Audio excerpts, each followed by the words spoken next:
welcome to today's segment of The Power of Money. I'm your host, Michelle Graves, and I've been doing this show now on DATV for going into 14 years. And all I can say to all of you is that time really, really does fly. So much good stuff that I've been able to share to help you, my informed viewers, to do life better. Life comes at all of us, no exceptions to the rule. It comes, but how it comes is all about you and I and the choices that we make. And as we grow older, we begin to recognize that many of our choices were not good choices. They were not based on wisdom, but so many of them were provoked by cultural behavior, how we were raised, what we were taught or not taught, and then trying to get out here and wing it. And so that's why I encourage everyone that listens to know that you're not alone, that human beings are just, we're just something. That's all I can tell you. We are unique. Each and every one of us is distinct and different because of our DNA and all of the combinations over all the years. So literally, we are inside of us with all of the strands that define who we are and our personality. No, we're not as unique as we like to think we are. We just are trying to get through. So today's segment I'm talking about as a part of my deep dive into this new economy that is emerging. And it didn't take a long time for things to change and for things we never thought would happen to happen. I mean, can you believe we have limped through COVID, which shut our entire country down? Do you remember when you were banished to your home and the divorce rate went up and people all over the country could not make a living and 3 million people died? Can you believe it? And it's still here. It's morphed and it's showing itself in so many ways, and so much controversy around what to do, when to do, how to do, why to do. We never thought we'd be looking at this again. And perhaps for a lifetime and a lifetime for our children and grandchildren and greats. This may be here a long time. And so I only bring that as one example of things that showed up that we didn't count on. And things had changed because we weren't prepared and we didn't know. And so I say all of this because it really is important that you be awake and prepared, okay? And it's more than just prepared in terms of food, and that's important. You better be putting away food, canned form, dried beef, whatever. And don't care what anybody else has to say about it either. My friends, associates, family, it doesn't matter. It doesn't matter because at the end of the day, you are still responsible for the choices you make. And if you're leading a family, that's even more important. You have to take care of them.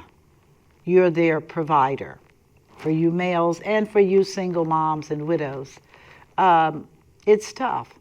So today's subject I'm going to be talking about as a part of this tariff fallout. Because there is a fallout associated with all tariffs.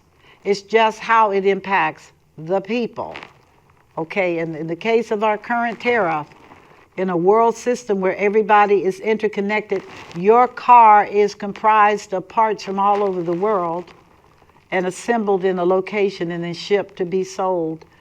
That's as real as it gets. Our news is a compilation of information from all over the world. So whether you listen to your traditional U.S. news stations, or you cross overseas and listen to theirs, which is very different when the focus is not on you, but it's on other people. We're there.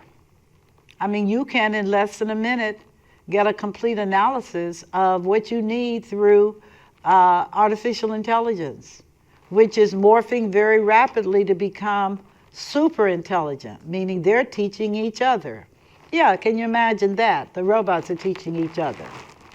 And where do we come in the equation? Well, I will tell you, I don't feel good about it. I don't feel good about it at all. The reason I don't is because we don't know what's to come. We have no idea of what's to come. So I urge everybody listening that if you can take the time to learn about AI technology, do it now, because this is where things are going to be. And the AI technology and robots are going to eliminate many, many jobs. Many. Now, the counter to that is, if you're prepared, you can do the shift. You know that your job will be obsolete. I mean, if you think about it, when we were young and growing up, many of the things that we took for granted then are no longer in effect. People are not watching television. They're watching computers. It's more efficient. You can maneuver it, and everybody gets to watch whatever they want. So the shared experience of watching television is about ready to go the wayside. Why? Because people all have different interests and things that make them excited and things that do not. So I'm saying all of that for the benefit of what I'm talking about today, which is, I'm telling you now that with this upcoming economic shift in the form of a recession, which is job losses, companies contracting. Why are they contracting? Because everything's going to be more expensive and people are not going to have the money to buy these things. Okay? The purpose of capitalism is to maximize profits to the owners, not to you and me. It's to them. So how do you maneuver through this? Well, like I've said over the years, you maneuver through preparation. The reason I pursued my advanced studies in economics is that I had a real passion when I was younger to understand why this global system worked the way it worked. And it, boy, oh boy, I'm talking about going back to Babylon and Samaria and all these great empires that are no longer here. And every last one of them failed and declined because of economic change. They didn't see the handwriting on the wall. You can't keep fighting wars and crushing people and think that you're going to get by. That does not happen. So, here we are today.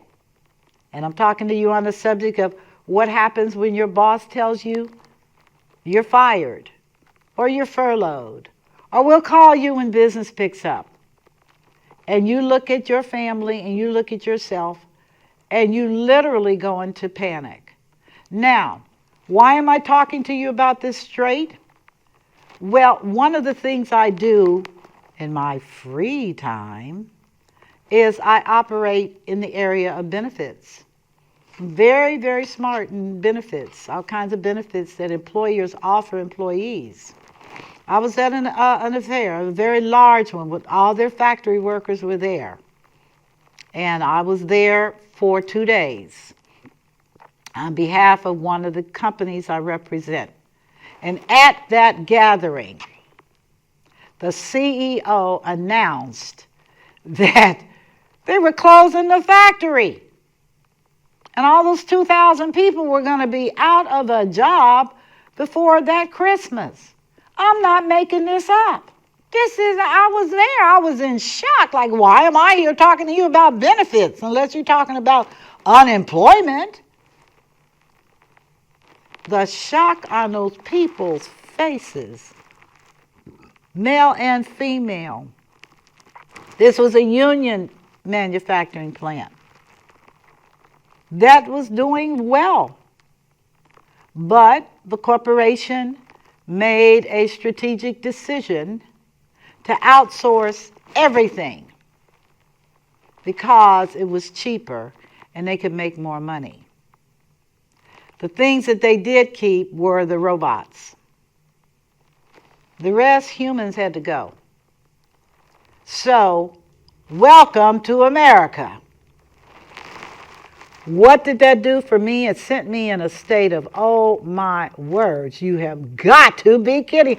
Why am I here? Who is responsible for having me here looking at these people's faces, the men, the women, the older workers, the younger workers? Like, why would he call an assemblage to tell us this? And he said, well, we're going to test it and see.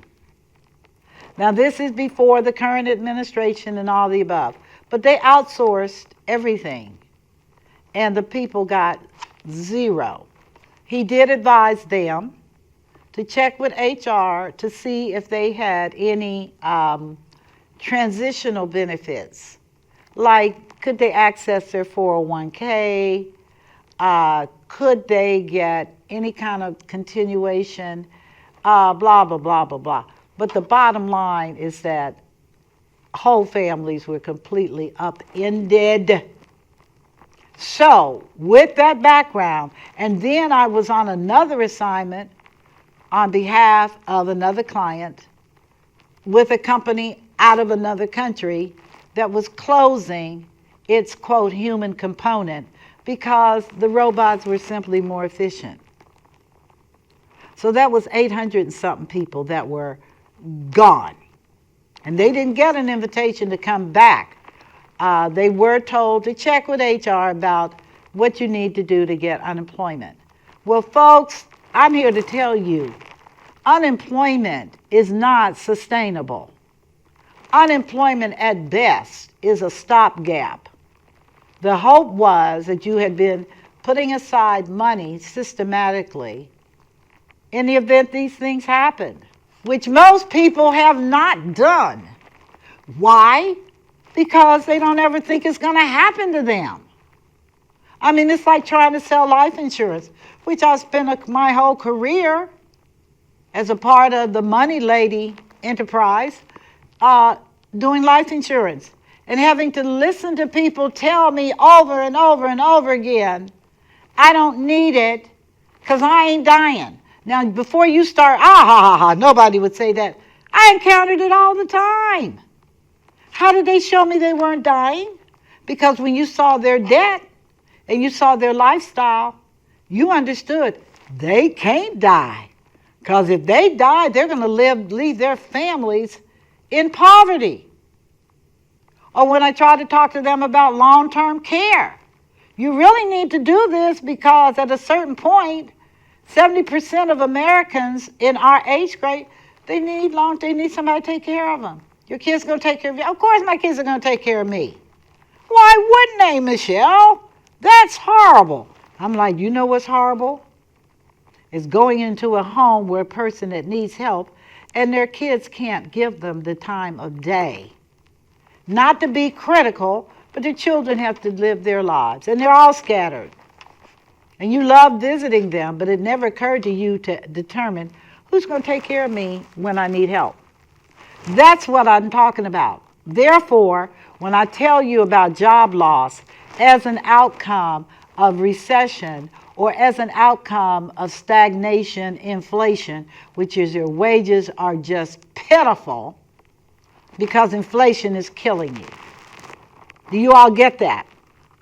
You can make $50 an hour, and if your food costs exceed that consistently, you won't have any money because you got to feed your belly. And that's where we are today. Because inflation, and you can go back on some of my earlier shows. I'm like 2-3 years ago. I said, man, inflation is coming.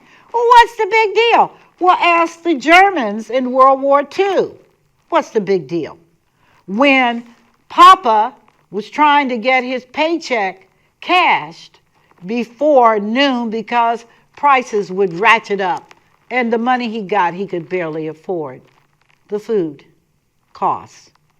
Now, that kind of behavior caused the German people to become totally frustrated and scared enough to throw the dice and prepare to kill everybody on the planet. So don't be so dismissive, because not to be funny, but the Germans just got a large loan request. I think it was $9 billion. You can check on it. To rebuild their army. I'm like, and they got it. The European, I think it's IMF, I'm not sure. But their loan request was granted. So how do you think all their neighbors feel? These people done it twice. And now we gave them money to do it again. Because they said they just didn't feel comfortable with what was going on. Russia next door and blah, blah, blah. Russia been next door for thousands of years. And so has France and Poland and Anyway, I'm not trying to be sarcastic, because this is real life history. But I am sharing with you that this is coming. All indicators are in place. Forget the soothsayers, because they're lying. Because they're in denial. I'm not in denial. I pursued academic advancement because I did not want to be the dummy on the side of the porch. I didn't. I know that history, if not dealt with, will repeat itself. And I was totally persuaded that this time around it was going to land on our doorsteps, the United States of America, and I was not willing to be dumb. So, you get life insurance not because it's rational, but because you know that without it, things are tough. Preferably through your job, but ideally on your own, for you and your family, in case things don't go the way you plan. Just a part of managing your home, okay? Job loss and the possibility of managing yourself without income is also real. So how does one do that? Well, as I shared with all those workers, and I talked myself until I lost my breath. I really mean it. Excuse me. Turmeric and ginger works like a charm. Stay away from coffee. Drink herbal teas. Your tummy will thank you. This is what I learned, and I'm passing it on to you for your benefit. And get a pen out, because you're going to want to write it down. The first thing you want to do is look at everything you have. Everything. Car, furniture, clothing, everything you have. And put a dollar amount next to it. Don't know what it's worth? Go to eBay. eBay.com and type in what it is, and you'll get a sense for what the market is paying. You say, well, why am I doing that? Because you're getting ready to start liquidating so that you will have the resources to move quickly. Why is that important? Because the typical unemployment period is no longer 6 months. It can be upwards of a year and more, particularly after COVID. So you want to be positioned. If you don't have enough money put aside for you to be able to live during this emergency, and it's a biggie because a loss of a job is the loss of your income. As I said earlier, unemployment is only so much, and it only goes for so long. But as soon as you get notification of job loss, you need to pull together a list of everything you have, everything, stocks, bonds, 401, everything you have, put a dollar amount on it so that you will know what you have to work with. And work with as a truth, because unemployment does run out and bills don't ever stop. So once you know what you have, you can begin the quiet process of disposing of what you don't really need, which is most of that stuff. May I be truthful? Most of it. And you need to be aware that people are coming alert, and you're going to see more and more people disposing of everything. Why? Because it's not making you any money. It's not paying any bills. So why is it there? Because it gives you pleasure. Does poverty give you pleasure? Now you can say, but I'll get a job. You can't bank on that. When we're in a recession, it may last upwards of 10 years.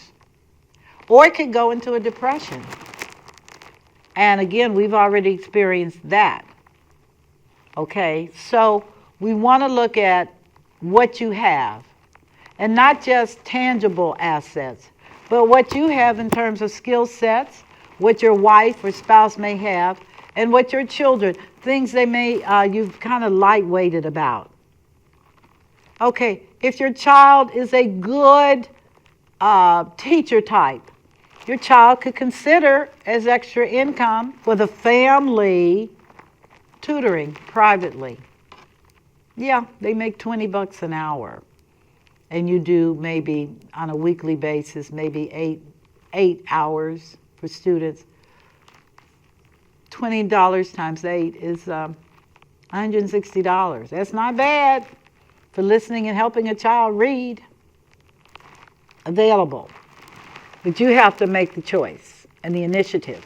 So it starts with, again, listing everything you have. And then next to it, what's its market value? Not what it means to you, but how much is a person willing to pay for it? The other thing you can do in terms of price shopping is go and see what thrift stores and consignment stores are selling this stuff for, if at all. Most things do have a source. And if you are not clear, you need to get clear. Shopping at the thrift store, or as I call eye pricing, is powerful. Some thrift stores are more affordable than others because of the markets that they serve. But you need to know that. Selling used jeans, if they're just everyday jeans, $6. You say, but that's no money. Well, it's more than you had before you sold them. I'm sorry. The world of money is just like playing bitcoins or something. It's all over the place. So you want to do that inventory. And then once you've done a broad stroke of inventory, look at the things that can be disposed of most quickly. And I will tell you that the things that will go most quickly are women's jewelry. I mean, women will buy some jewelry. Yes, they will. Excuse me. They will buy some jewelry, and you can't change it. Now, you can sell it, and let's talk about where to sell it. Well, there are many venues today to where you can dispose of your stuff. You can research online by typing in selling merchandise and see what pops up. Or reselling. Or selling to merchandisers. Particularly if you have a lot of vintage items. Vintage is very popular today. On the sidebar, Sly Stone died, I think day before yesterday, 82 years old. That's my generation. I'm everyday people. dance to the music, all that stuff is Sly and the Family Stone. It's a very interesting history, but he's gone. But my point is, all those clothing are now being resurrected, and the older pieces tend to be more valuable. Same thing with items that you no longer want. Look at what they're going in the marketplace before you start talking about donating them. You may want to just sell them and make the money. You can ship, or you can deliver. It's up to you. There's all kinds of ways to bring merchandise to other people. And it's big money. You will see that it'll grow. But for your circumstances, the first thing you want to do and not do, you don't want to get into a depression or a slump. You want to put it in go, run, and get these things done and get them done quickly. Same thing with the children. If they've got things, toys, Tonkas are real popular, particularly the old ones. It doesn't matter how beat up they are. Tonkas is a brand that works. And there are a couple of other German toy makers that also have brands that work. You can get all that pricing information online.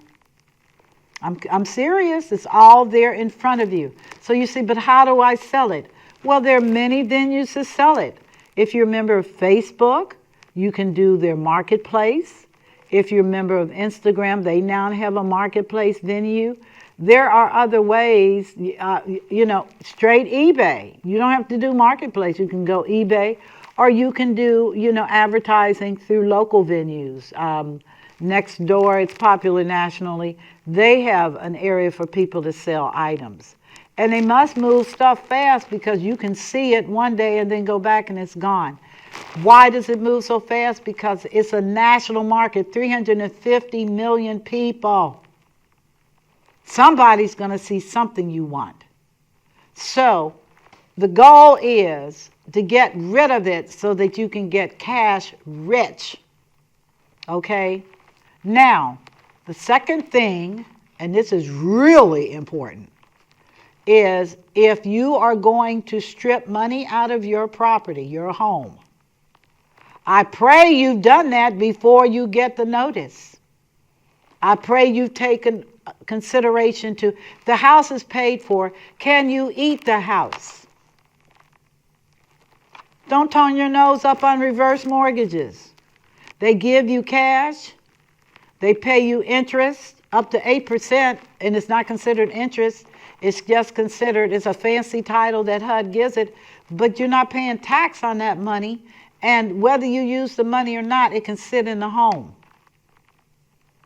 Don't turn your nose based upon other people's opinions because they're not walking your walk right now. You're trying to get light so that you can get through.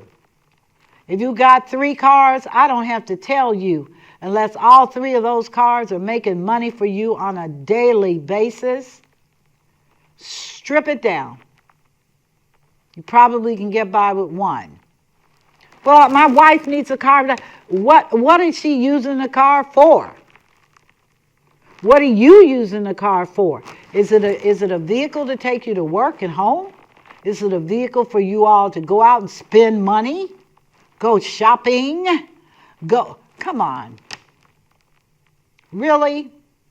You're now down to unemployed and you still are debating about money? Well, we're going to get you more money.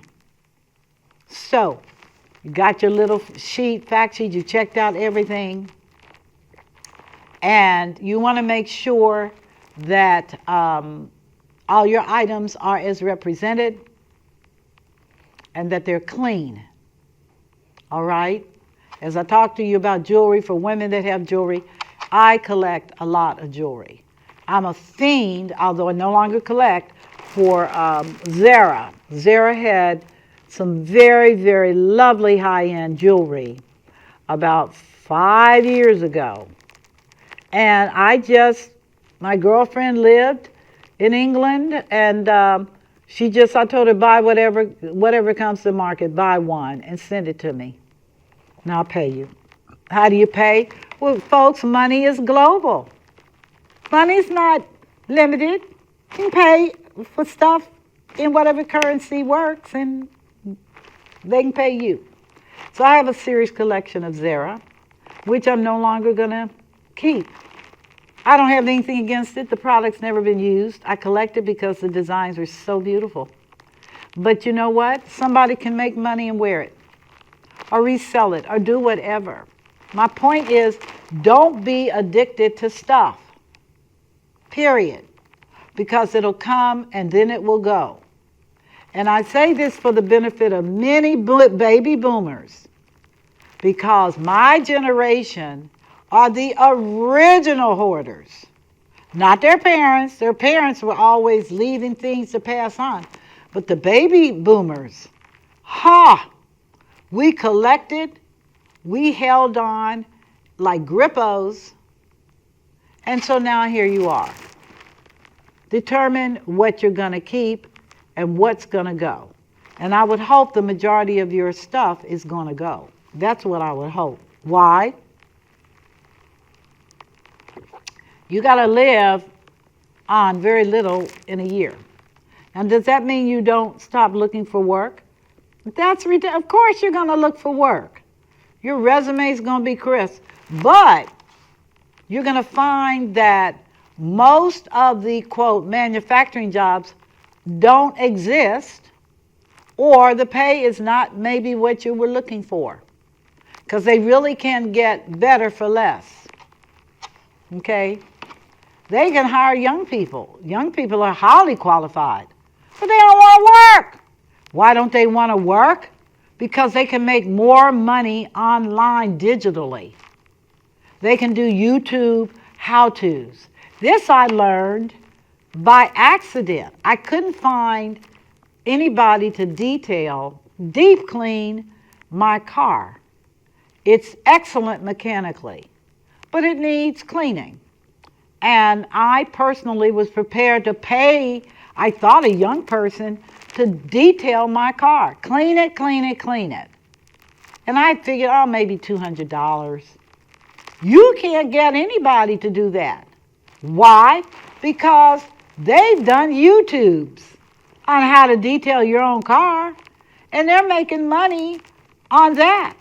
They're not coming and doing any physical work on your behalf. No, they're not going to do it. So you're like, you kidding me? That's where all the young people are? Yes, making a pile of money. A pile of money. As influencers, influencing your buy decisions, representing different products, including their own. And before you turn your nose up, folks, they getting rich. Ask your kids. See what their passion is or what they'd like to do. And then be willing to help them go online and sell their stuff. It may be another income to bridge while you are looking for employment. That's just a thought, but it's a powerful thought. Again, it's made me look at young people totally different.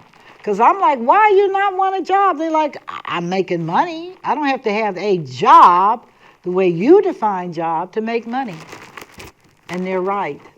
They do DoorDash, they do Lyft, they do Uber, and they do online, and they do telephone online, all that stuff that is not a part of my generation, but you're going to have to make it if it's impacted you. Okay, now moving on, if you've got papers, who says, particularly if you're not owning a home, who says you cannot relocate to a city that better suits your needs? That's again an internet inquiry or chat GPT inquiry.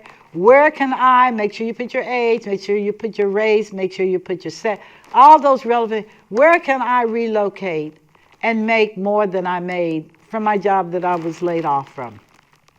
And you're going to go into shock because it's going to less than 60 seconds. There's your answer. Well, how do I know they're right? Because they're robots. They're right because they share information with other robots based upon the available information on the globe. Okay? Now, as a sidebar on this AI stuff, because I'm not freaked out, Yes, there are problems, and yes, it will get solved. But AI is so heavily used right now in medicine because doctors don't have any answers, and they only have it from limited sources. I started doing AI research on diabetes because I did not believe that the answers were readily available, and I wanted to see what other countries were doing. And did I have the shock of my life? Because they are busily addressing diabetes and Alzheimer as well. But again, if your focus is what's happening here, that's where it's going to be. If you do list, are you prepared to ship the product in another country? Case in point, in Romania, they love gospel music. That's the music that black people sing. They love it. And they will pull their money to get that music so that they can enjoy it. Who'd ever think Romanians would be dancing to gospel music in their worship experience? But they do. Who would think in other countries they go crazy over James Brown? So if you got some James Brown LPs or something, sell them globally. Tell them I ship all over the world. Be aware that you want to be clean on currency. You want to make sure you don't run into any problems or don't go into that market. It's simple. Everything today is so elegantly simple, but as I tell people, but so elegantly complex that if you're not really raised in that culture, you're going to have a challenge. I did. Why? Because my secretaries and staff, they were younger. That was easy breezy. For me, that's an all-day mission impossible. I'm great on my feet. I'm great as a communicator. But on the digital platform, I'm not so good. And I'm not offended, listeners. I'm not offended because there are young people that can do it. Okay, so swallow the pride and get the help. That's what I want you to do. Okay, now with regard to actually job hunting, the issue of relocating had better be a factor depending upon your age and your skill sets. Not all parts of the United States of America are the same. And also there are global countries where you're going to have to relocate, but what do you care because they're going to pay? Well, I don't want to live over there. You've never been over there. How would you know? Maybe they don't want to live over here.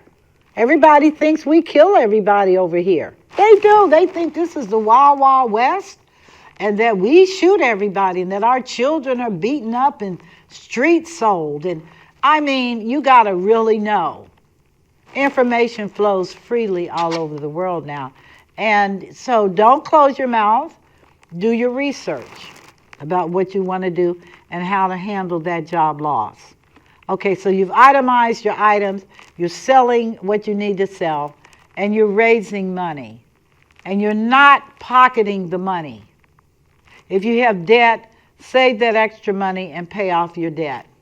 And promise to never do it again. It's addictive. I got that. It creates problems. I got that. But you have to get through this. And I'm giving you ways that you can efficiently get through this. I'm going to tell you another area, and that is dealing with gym shoes. And if you are a designer gym shoe buff, and you got some gym shoes you want to unload them. Primarily overseas, okay? And they will pay top dollar because they can't get them in their stores. But if you want to ship them, you can ship them. Now, be aware of the tariffs. When you talk about all this back and forth, and if it's personal items, you need to make sure that it is duly noted that these are personal items, not retail items. Okay, that's just a wise point for me to share with you. as we wrap this segment up. What else should you know about as far as making the transition? It is during this transition that your mental health is most important. Get up every morning at the same time like you used to and get started with your day. Start with, again, prayer and meditation early, then walking a minimum of a mile. Yeah, get that oxygen in you. And then when you come back, eating a healthy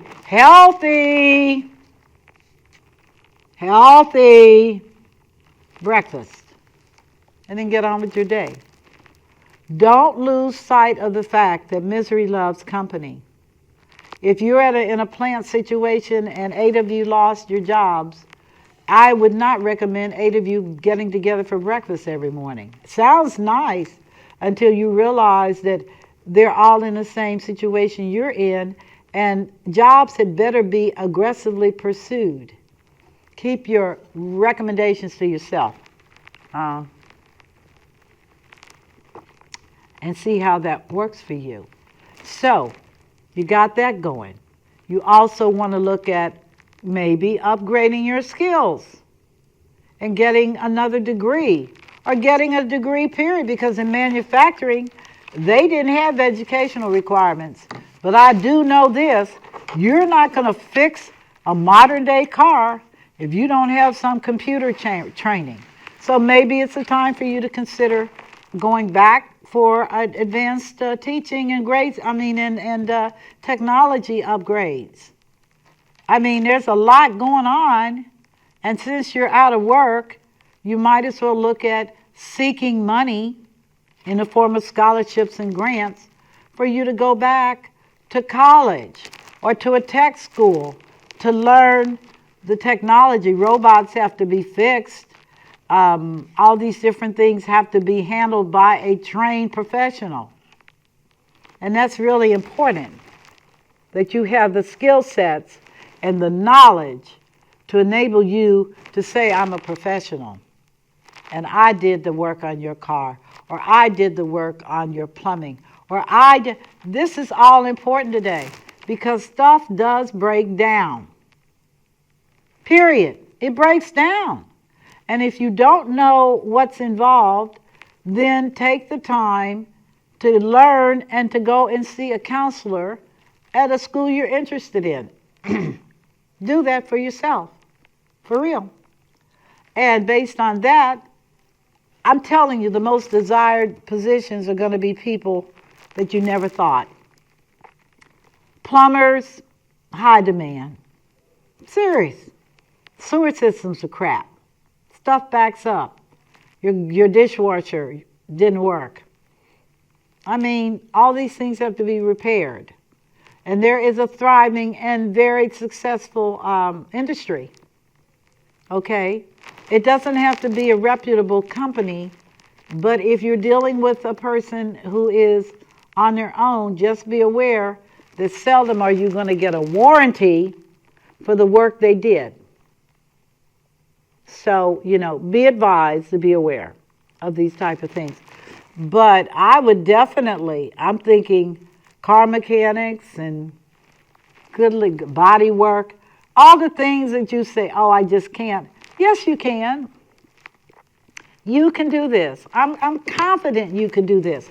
But I'm in the middle of writing, this is where all my notes are. I'm in the middle of writing a book. And the book is about surviving, the working class guide to surviving the Trump economy. It's been amazing. We have to fight to make it. If you're a quitter, this is not the time. I wrote a list of things that can help you in your job hunting. These are what I call recession-proof skills, which is no matter what, these will always be highly desirable. These are things people will always pay for no matter what. These will be skills that solve problems. Skills that save people time and money. Skills that help businesses grow and run. Skills that serve people's basic needs. The goal isn't just hustle, it's high value. You want to do the work that cannot be easily replaced or ignored. And I listened clearly. What are the 10 top recession-proof jobs for working people? And like I said, you may have to re-engineer. You may have to go back to school and learn certain skills. But at the very top of my list is digital marketing. And that is, every business needs online visibility. Do you know the ability to create a website is every bit, with a skilled technician, you can build a website in less than an hour. It can be uploaded with all kinds of content in less than 5. And you get paid as you want. If you want to be the one to keep a check on that, you can get a check on that. Bookkeeping and QuickBooks. This is very attractive because small businesses are always needing help with money making. Truth, tech support. Even churches and nonprofits need computer help. Healthcare certifications, medical billing, CNA, phlebotomy, etc. Always on demand. Sales customer service. Learn to sell and you'll never be broke. Now, I am, despite my academic stuff, I am a fierce saleswoman. I do not sit down with a person to chit-chat. At the end of the day, I'm going to sell you something I think you're going to need. So you have to be a good salesperson, you have to listen and you have to learn how to communicate. And there are classes you can take online, including at prestigious universities at no charge. The whole thing is online. MIT has online curriculum. Harvard has online curriculum, and others. Freelance writing, design, and administration. People don't know how to write. If you are a good writer, you can do well, very well, in terms of freelancing. Just remember that for tax purposes, you are considered a 1099, which means that you have to file quarterlies and you have to pay money in on money you earned. And trades. Trades are always going to be big business. Why? Because you and I can't do it. I don't know how to fix my air conditioner. I don't know how to fix the water pump or the water heater. I don't know how to repair my car. I don't. Any of it. I don't. There are skilled professionals, hopefully you'll be one of them, who are compensated for the, and they don't, it's not, expensive. Expensive. Okay, expensive. You would want to know this. Now, I will say this because for a lot of people, it's like, God, I just got to get my mind together. They let me go. And you can be coy about it and tell them, well, the timing couldn't have been better because I was getting ready to leave anyway to start my own business or to do this or to do that. They would be shocked, but some of them need to be shocked because you're not an island. You're thinking and you're planning and you're making things well for yourself. So have I laid out in a simplistic, non-complicated way what you bring to the table? For many, many of us, you're going to have to get advanced training. You're going to have to go to school, okay? You're going to have to go to school and learn it from scratch and put aside not a lot of money. The classes aren't that expensive, okay? And get the skilled training and make the transition into something that is going to protect you in the days ahead. Fall's coming, summer quarters in session. Many of you can get started on this right now. They have certifications for nurses and healthcare people. And I mean, the list goes on and on. But if you're not motivated to do something for you, then I don't know what to tell you. Not a good time in history. Not a good time at all. You will be replaced, and you will not be able to be a rehire. Not going to happen. So hustle up, get that adrenaline going, get your mojo going. Realize that good times are for you. I mean, you could have been a PhD in Russia, and they wouldn't have cared. Just a different environment culturally as well as other ways. So I wanted to bring you up to date on that as well. So particularly if you have any kind of interest in technology and computers and telephones and even telephone repair, fixing telephones, the laptops, right, lucrative. Look at it from that perspective and get an understanding. That's all I'm saying. I'm not trying to be a Miss Know-It-All because I'm walking through a lot of this stuff myself. I moved into semi-retirement, okay? I'm not out there hustling and grinding. I'm doing things that I want to do and enjoy. And I do this show because I enjoy it. I'm not up under any push. I enjoy doing this and bringing this information to people that need it, not people that don't. So as I conclude today's session about you've been fired, but here we go, I just want you to be mindful that even the act of firing is very careful today. You need to be careful if you've been fired. And if you fire people, you better be careful too. Okay, because there's some legal recourse if you haven't followed the rules. Yeah, they can sue you for firing them.